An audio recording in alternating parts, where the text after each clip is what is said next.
नमस्कार दोस्तों, आज मैं आपको रविवार व्रत की कथा सुना रहा हूँ। प्राचीन काल में एक बुढ़िया रहती थी। वह नियमित रूप से रविवार का व्रत करती। रविवार के दिन सूर्योदय से पहले उठकर बुढ़िया स्नान आदि से निवृत्त होकर आंगन को गोबर से लीपकर स्वच्छ करती। उसके बाद सूर्य भगवान की पूजा करते हुए रविवार व्रत कथा सुनकर सूर्य भगवान को भोग लगाकर दिन में एक समय भोजन करती। सूर्य भगवान की अनुकंपा से बुढ़िया को किसी प्रकार की चिंता व कष्ट नहीं था। धीरे धीरे उसका घर धन धान्य से भर रहा था। उस बुढ़िया को सुखी होते देख उसकी पड़ोसन उससे बुरी तरह जलने लगी। बुढ़िया ने कोई गाय नहीं पाल रखी थी, अतः वह अपनी पड़ोसन के आंगन में बंधी गाय का गोबर लाती थी। पड़ोसन ने कुछ सोचकर अपनी गाय को घर के भीतर बांध दिया। रविवार को गोबर न मिलने से बुढ़िया अपना आंगन नहीं लीप सकी। आंगन न लीप पाने के कारण उस बुढ़िया ने सूर्य भगवान को भोग नहीं लगाया और उस दिन स्वयं भी भोजन नहीं किया। सूर्यास्त होने पर बुढ़िया भूखी प्यासी सो गई।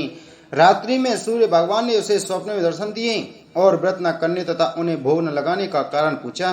बुढ़िया ने बहुत ही करुण स्वर में पड़ोसन के द्वारा घर के अंदर गाय बांधने और गोबर न मिल पाने की बात कही। सूर्य भगवान ने अपनी अनन्य भक्त बुढ़िया की परेशानी का कारण जानकर उसके सब दुख दूर करते हुए कहा, हे माता, तुम प्रत्येक रविवार को मेरी पूजा और व्रत करती हो। मैं तुमसे अति प्रसन्न हूँ और तुम्हें ऐसी गाय प्रदान करता हूँ जो तुम्हारे घर आंगन को धन धान्य से भर देगी। तुम्हारी सभी मनोकामनाएं पूरी होंगी। रविवार का व्रत करने वालों की मैं सभी इच्छाएं पूरी करता हूँ। मेरा व्रत करने व कथा सुनने से बांझ स्त्रियों को पुत्र की प्राप्ति होती है। स्वप्न में उस बुढ़िया को ऐसा वरदान देकर सूर्य भगवान अंतर्ध्यान हो गई। प्रातःकाल सूर्योदय से पूर्व उस बुढ़िया की आंख खुली तो वह अपने घर के आंगन में सुंदर गाय और बछड़े को देखकर हैरान हो गई। गाय को आंगन में बांधकर उसने जल्दी से उसे चारा लाकर खिलाया। पड़ोसन ने उस बुढ़िया के आंगन में बंधी सुंदर गाय और बछड़े को देखा तो वह उससे और अधिक जलने लगी। तभी गाय ने सोने का गोबर किया। गोबर को देखते ही पड़ोसन की आंखें फट गईं। पड़ोसन ने उस बुढ़िया को आसपास न पाकर तुरंत उस गोबर को उठाया और अपने घर ले गई तथा अपनी गाय का गोबर वहां रखाई। सोने के गोबर से पड़ोसन कुछ ही दिनों में धनवान हो गई। गाय प्रतिदिन सूर्योदय से पूर्व सोने का गोबर किया करती थी और बुढ़िया के उठने से पहले पड़ोसन उस गोबर को उठाकर ले जाती थी। बहुत दिनों तक बुढ़िया को सोने के गोबर के बारे में कुछ पता ही नहीं चला।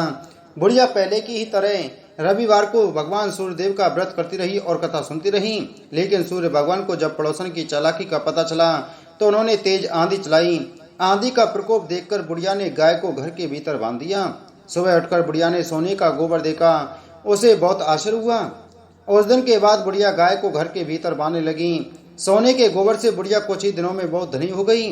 उस बुढ़िया के धनी होने से पड़ोसन बुरी तरह जल भुनकर राख हो गई और उसने अपने पति को समझा बुझाकर उस नगर के राजा के पास भेज दिया।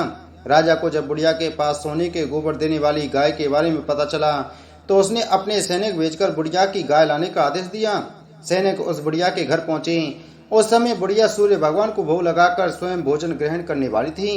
राजा के सैनिकों ने गाय और बछड़े को खोला और अपने साथ महल की ओर ले चले।